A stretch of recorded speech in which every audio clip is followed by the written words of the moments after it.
আর জানতে পারলাম একজন বাংলাদেশী নাগরিককে আপনারা আটক করেছেন। তার বিরুদ্ধে কি ব্যবস্থা গ্রহণ করেছেন ইতিমধ্যে, বা কোথা থেকে অ্যারেস্ট বা আটক করেছেন আপনি?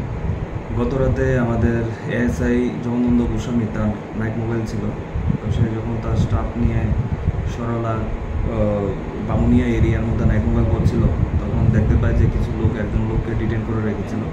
সে সাসপিসিয়াসলি সেখানে ঘোরাফেরা করছিল। তো মানুষের সন্দেহ হয়, তখন তাদেরকে ডিটেন করে রাখি তাকে। তো যথারীতি আমাদের অফিসার সিচুয়েশন দেখতে পেয়ে সেখানে যায় এবং তাদের সাথে কথা বলে।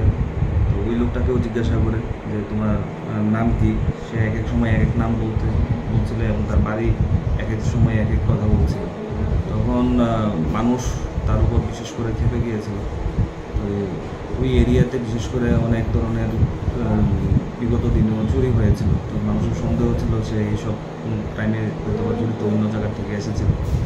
তো সেখানে যেন কোনো আনওয়ার্ডস কোনো ইনসিডেন্ট না ঘটে, তখন আমাদের ওই অফিসার তাকে থানাতে নিয়ে আসে এবং সে জানায় যে তার নাম মোহাম্মদ বদরুল হোসেন এবং বাবার নাম লেট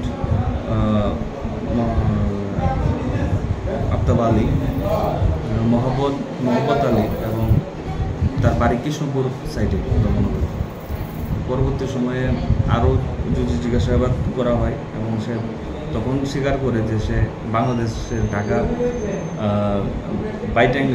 বাইটাঙ্গা থানা ডেমরা ডিস্ট্রিক্ট ঢাকা। সে একজন বাংলাদেশি ন্যাশনাল এবং কাজের উদ্দেশ্যে সে বজননগর সাইডের যে বিএপিএ আছে সেই বর্ডার এরিয়া দিয়ে আমাদের ইন্ডিয়াতে প্রবেশ করেছে এবং তার কাছে কোনো ভ্যালিড ডকুমেন্টস নেই। যথারীতি আমরা একটা কেস রেজিস্টার করেছি এগেইনস্টে সেকশন 3 অফ আইপিপি অ্যাক্ট এবং 14A ফরেনার্স অ্যাক্টে। আগামীকালকে ওকে কোর্টে আমরা ফরওয়ার্ড করব। ওর নাম কি স্যার, বাংলাদেশি নাগরিক? ওর নাম বদরুল হোসেন, বাবার নাম লেট মোহাম্মদ আলী এবং বাতানিয়ে বাইতেঙ্গরা গ্রাম এবং থানা হচ্ছে ডেবরা ডিস্ট্রিক্ট ঢাকা।